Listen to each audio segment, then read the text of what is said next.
और अब आप भी अगर इस क्षेत्र में रखना चाहते हैं कदम तो मेरे साथ स्वागत कीजिए केसी इंटरनेशनल के एमडी और सीईओ रमेश डी चांडक का।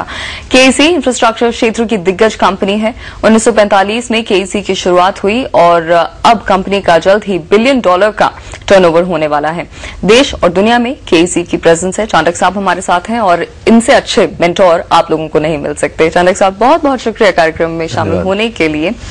हम इंफ्रास्ट्रक्चर क्षेत्र में एंटरप्रेन्योर्स को इनवाइट कर रहे हैं और जिस तरह की डेवलपमेंट हम इस देश में होती हुई देख रहे हैं, तरक्की, इंफ्रास्ट्रक्चर बनता हुआ देख रहे हैं, आपके मुताबिक अगले 10 साल में किस तरह के मौके यहां पर हैं, किस तरह की ग्रोथ आप देख रहे हैं? अगर आज हम देखें कि जितनी भी इंडस्ट्रियल ग्रोथ है वो इंफ्रास्ट्रक्चर के बूते पे है और इंफ्रास्ट्रक्चर बेस है किसी इंडस्ट्रियल ग्रोथ का, और जिस हिसाब से हम जीडीपी की ग्रोथ देख रहे हैं कि 8-9% जीडीपी ग्रोथ होगी, तो इंफ्रास्ट्रक्चर की ग्रोथ उससे ज्यादा होगी, काफी ज्यादा होगी। और इसलिए इंफ्रास्ट्रक्चर की ग्रोथ ऑलमोस्ट पिछले नेक्स्ट 10 साल के लिए तो बहुत अच्छी रहेगी, इसमें कोई शंका ही नहीं है। तो ये बहुत अच्छा सेक्टर है उस हिसाब से। ओके, जब हम इंफ्रास्ट्रक्चर की बात करते हैं तो मन में बहुत बड़ा सा एक क्षेत्र आता है जिसमें टेलीकॉम है, पावर है, रोड है, ब्रिज है, इरिगेशन है और आईटी तक भी है। आपके मुताबिक इन छोटे छोटे क्षेत्रों को अगर मैं इंफ्रास्ट्रक्चर जैसी एक बड़ी छतरी के नीचे रखूं, कहां पर आपको सबसे ज्यादा मौके अच्छे दिखाई दे रहे हैं? कहीं ऐसी कोई सेक्टर हो जहां पर सरकार की तरफ से भी एसएमईज को बढ़ावा मिल रहा हो जाने के लिए? क्योंकि मैं पावर सेक्टर से जुड़ा हुआ हूं तो लगता है, मैं बायस्ड हो सकता हूं, लेकिन मुझे लगता है कि पावर सेक्टर की ग्रोथ मैक्सिमम होगी। लेकिन इंफ्रास्ट्रक्चर के लिए सभी जरूरी है, पावर भी जरूरी है, रोड भी जरूरी है, ब्रिज भी जरूरी है, एयरपोर्ट भी जरूरी है, पोर्ट भी जरूरी है। तो इंफ्रास्ट्रक्चर की ग्रोथ ये सभी क्षेत्र में होगी। इवन आज हम सोचते हैं कि टेलीकॉम में काफी हो चुकी है, लेकिन उसके बाद में भी जो वॉइस टेलीफोनी है वहां से जाके हम अभी वैल्यू एडेड सर्विसेज की तरफ जा रहे हैं। तो ग्रोथ ये सभी इंफ्रास्ट्रक्चर में होगी, लेकिन पावर सेक्टर में डेफिनेटली ज्यादा होगी बाकी लोगों की। ओके, हमारे जो दर्शक हैं यहाँ पर ये या तो शुरुआत करने जा रहे हैं अपने बिजनेस की या फिर अपनी एक तरफ से एक छोटी शुरुआत कर चुके हैं, लेकिन इनके रिसोर्सेज आप जैसी कंपनी जैसे तो नहीं होते हैं, अकॉर्ड जैसे भी नहीं होते हैं, इनके रिसोर्सेज थोड़े लिमिटेड होते हैं, तो इनका जो स्केल ऑफ ऑपरेशन है वो भी थोड़ा छोटा होता है। आप इन्हें कोई ऐसे तरीके या फिर मौके या फिर अपॉर्चुनिटीज बताइए जहां पर एक छोटी शुरुआत भी की जा सके। कोई सॉफ्टवेयर इंफ्रास्ट्रक्चरल सर्विसेज होती हैं क्या? बेसिकली देखिए कि जब अपन एसएमई सेक्टर की बात करते हैं तो बाय डेफिनेशन ये है कि जो ओनर है वो उसके स्टाफ के साथ, वर्कर के साथ मिलके काम करता है। तो प्राइमरी कंडीशन ये है कि जो भी एसएमई सेक्टर में हम बोल रहे हैं तो वो आदमी को अपने स्टाफ और वर्कर के साथ में काम करना चाहिए। थोड़ा बहुत काम, ऐसा नहीं कि वो मैनेजर बन के कहीं कमरे में बैठा हो और पीछे में काम हो रहा हो, तो उसमें फिर डेफिनेटली दिक्कत जाएगी अगर वो है।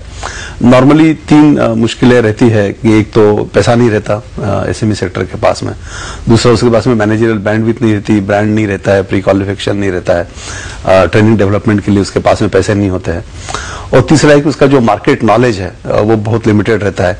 उसका इतना उसके पास में वो किसी कंसल्टेंट के पास जाकर के उसके पैसे नहीं दे सकता है क्योंकि उसकी फीस आजकल बहुत है। तो ये 2-3 इश्यूज है जिसको वो रियली चैलेंज करना चाहिए। और इसमें जब भी हम किसी धंधे में जाते हैं तो किसी न किसी स्ट्रेंथ के साथ जाना चाहिए। तो तीनों में से एक चीज उसके पास होनी चाहिए अगर वो चाहता है, तो या तो उसके पास नॉलेज है या एक्सपीरियंस है या मैनेजरल कैपेबिलिटी है या पैसा है, मतलब कोई चीज तो उसके पास होनी चाहिए जिससे वो आगे जाए। तो ये बहुत जरूरी है कि जब भी अपन किसी धंधे में जाते हैं तो पहले ये देखना चाहिए कि हमारी स्ट्रेंथ क्या है, वो स्ट्रेंथ को हम कैपिटलाइज कैसे करेंगे। तो चांडक साहब, जब आप कह रहे हैं कि पैसा भी कम होता है एसएमईज के पास, पैसे की दिक्कत हमेशा रहती है, करेक्ट, और साथ ही साथ मैनेजरियल बैंडविड्थ भी कम होती है, नॉलेज भी थोड़ी कम ही होती है, ऐसे में अगर कोई इंफ्रास्ट्रक्चर क्षेत्र में घुसना चाहता है तो उसके लिए तरीका क्या होगा? क्या उसे किसी बड़े कॉर्पोरेट का हाथ थामना होगा? मैं ये नहीं कहता हूं कि उनके पास कमी है, लेकिन होता है कि इस तीनों में से एक चीज उसके पास अच्छी रहती है, 2 चीज कम रहती है थोड़ी सी। और नेचुरली किसी भी बिजनेस को सक्सेस होने के लिए तीनों चीजों की जरूरत है। और अगर उसको किसी का कॉर्पोरेट देखिए, जो भी एसएमई सेक्टर है, अगर आप देखें कि आज इंडिया में सबसे ज्यादा एसएमई सेक्टर अगर कोई सक्सेसफुल है तो आज जो भी ऑटो इंडस्ट्री के एसएमई सेक्टर है या मैन्युफैक्चरिंग सेक्टर में जो एसएमई सेक्टर है बहुत सक्सेसफुल है। और वो परफेक्ट मॉडल है कि नेचुरली वो किसी बड़े कंपनी को सप्लाई करेगा, उसके बीच में बढ़ते जाएगा और बाद में फिर उसकी साइज बढ़ाते जाएगा। ये अगर कॉन्सेप्ट है तो डेफिनेटली वो सक्सेसफुल होगा, इसमें नहीं सक्सेस होने का कोई कारण नहीं। ओके, तो अब जबकि हम समझ रहे हैं यहाँ पर कि एक एसएमई को शायद एक सब कॉन्ट्रैक्टर के तौर पर शुरुआत करनी पड़ सकती है, किस तरह के इन्वेस्टमेंट की हम लोग बात कर रहे हैं? आप एक रेंज भी दें तो भी ठीक होगा। एक SME sector by definition 10 crore के करीब होना चाहिए। तो 10 करोड़ के अंदर अंदर अगर होगा और अगर उसके पास में तीनों में से एक कैपेबिलिटी है, जिसे मैं बताया कि या तो पैसे है या वर्किंग कैपिटल है या मैनेजरल कैपेबिलिटी है या मार्केट का नॉलेज है या कोई एक स्ट्रेंथ है, उसको लेकर के अगर वो 8-10 करोड़ रुपया हो तो डेफिनेटली कॉन्ट्रैक्टर बन सकता है। ओके, यहाँ पर हम एक छोटा सा ब्रेक लेंगे। ब्रेक के बाद लौटेंगे और चांडक साहब से समझने की कोशिश करेंगे कि केसी इंटरनेशनल जैसी कंपनियों के लिए अगर आप सब कॉन्ट्रैक्टर बनना चाहें तो वो आप लोगों में क्या ढूंढ रहे हैं, आपके क्या प्री रिक्विजिट्स होने चाहिए। साथ ही साथ अगर आप सरकार से कोई ऑर्डर लेने की कोशिश करना चाहते हैं तो उसका प्रोसीडियर क्या होता है, और साथ ही साथ किस तरह की चीजें होती हैं जो एक सक्सेसफुल एसएमई और एक नॉट सो सक्सेसफुल एसएमई को डिफरेंशिएट करती हैं। आप ये सब कुछ जानना चाहेंगे इस छोटे से ब्रेक के बाद।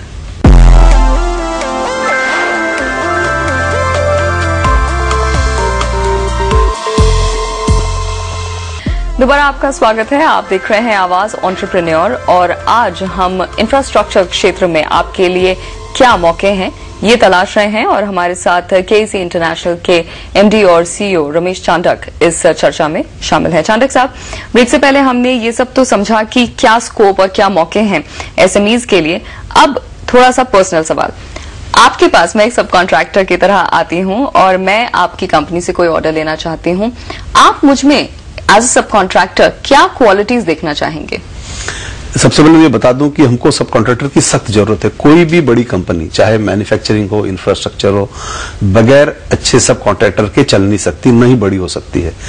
तो ये नहीं है कि आपको मेरे से काम की जरूरत है, मुझे भी आपसे उतनी ही जरूरत है जितनी आपको मुझे है। तो दोनों साइड में जरूरत बराबर है। अगर मुझे देखना है, मैं बेसिकली 3 चीज देखूंगा कि वो डिलीवरी, कॉस्ट और क्वालिटी। अगर 3 चीज अगर हमको ये लगता है और मैं कन्विंस होता हूं कि 3 चीज आप दे सकते हैं कि डिलीवरी टाइम पे दे सकते हो, मेरे कॉस्ट पैरामीटर के अंदर दे सकते हो और अगर क्वालिटी दे सकते हो तो डेफिनेटली और कोई चीज देखने की जरूरत नहीं है। लेकिन ये तीनों चीजें होना और इसके लिए आपको कन्विंस करना ये जरूरी है। अगर एक बार कन्विंस हो गया तो आपकी जरूरत और मेरी जरूरत में कोई फर्क नहीं है, दोनों की जरूरत एक जैसी है। और जैसे मैंने बताया कि कोई भी बड़ी कंपनी बगैर अच्छे सब कॉन्ट्रैक्टर के बहुत सारे या बगैर अच्छे एसएमई में मैन्युफैक्चरिंग सेक्टर में चल ही नहीं सकती।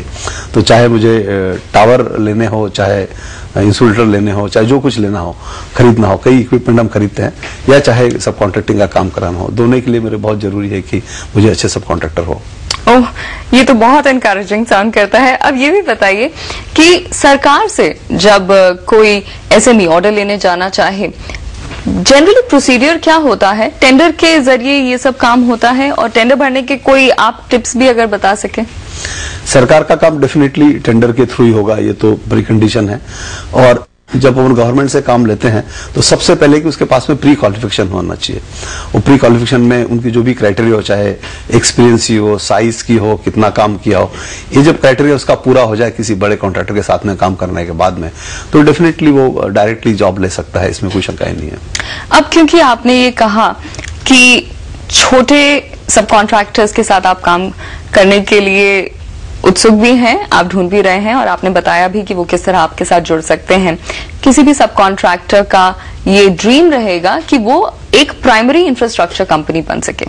तो मेरा जो अगला सवाल है वो ये कि एक सब कॉन्ट्रैक्टर बड़ा होने के लिए क्या कर सकता है? कामयाब एसएमई और एक नाकामयाब एसएमई में आपके मुताबिक क्या फर्क होता है?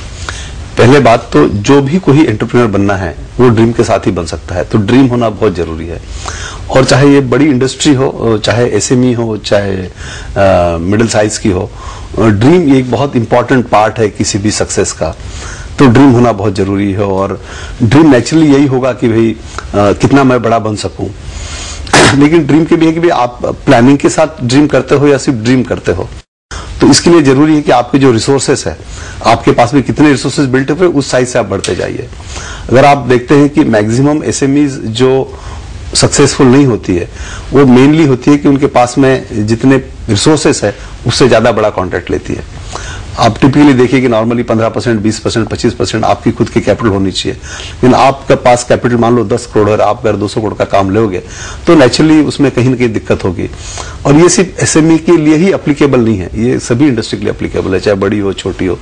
तो ये जो एक प्रॉब्लम है खास करके इंडिया में ज्यादा है ओवर ट्रेडिंग का, इसकी वजह से कई कंपनियां तकलीफ में आती है और वो एक बड़ा कारण है।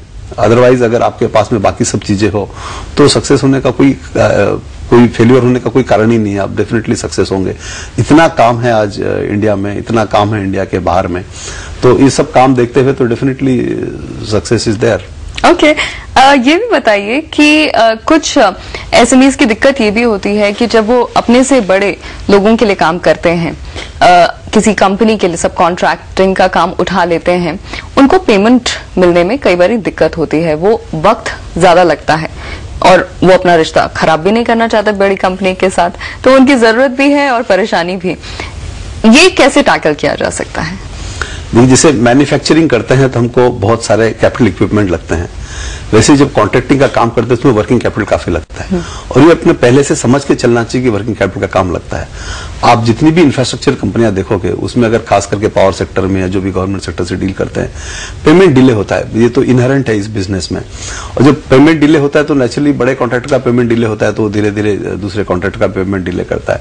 तो पहले अगर अपन देखें भाई ट्रेंड क्या है, कितने दिन में पेमेंट किया जाता है, अगर आप देखोगे कि नॉर्मल ट्रेंड हर कंपनी में मेंटेन होती है, तो अगर वैसा है तो पैसा लेने में दिक्कत नहीं होनी चाहिए। जैसे मैंने शुरू में बताया कि दोनों को एक में की जरूरत है, दोनों को एक में की जरूरत है तो डेफिनेटली पेमेंट भी आएगा, पेमेंट क्यों नहीं आएगा? कोई मैथमेटिकल फॉर्मूला है कि इतना वर्किंग कैपिटल आपको रखना चाहिए या कुछ इस तरह से? नहीं, वो तो डिपेंड करेगा किस टाइप का कॉन्ट्रैक्ट है, मतलब छोटा सब कॉन्ट्रैक्टर है, बड़ा सब कॉन्ट्रैक्टर है। किसी ने बैक टू बैक सब कॉन्ट्रैक्ट लिया तो उसका डेफिनेटली ज्यादा वर्किंग कैपिटल लगेगा, किसी ने छोटे छोटे पीसेस लिए तो नेचुरली उसको पेमेंट जल्दी मिलेगा। तो डिपेंड करेगा किस टाइप का कॉन्ट्रैक्ट है, किस टाइप की इंडस्ट्री है। तो अगर वो पावर है या टेलीकॉम है या रोड है, ब्रिज है, हर किसी का अपना अपना सिस्टम होता है, तो उस हिसाब से चलेगा। ओके, चाणक्य साहब बहुत बहुत शुक्रिया हमसे बात करने के लिए और हमारे दर्शकों को मेंटोर करने के लिए। और आज के लिए बस इतना ही। आपको हमारा शो कैसा लगा और क्या जानना चाहेंगे आप हमें जरूर बताएं smallbiz@network18online.com पर, या फिर आप हमें फेसबुक पर भी लिख सकते हैं। अगले हफ्ते आपसे यहाँ फिर मुलाकात होगी, तब तक फेसबुक पर आप और हमारे बीच सरोकार जारी रहेगा। तब तक के लिए नमस्कार।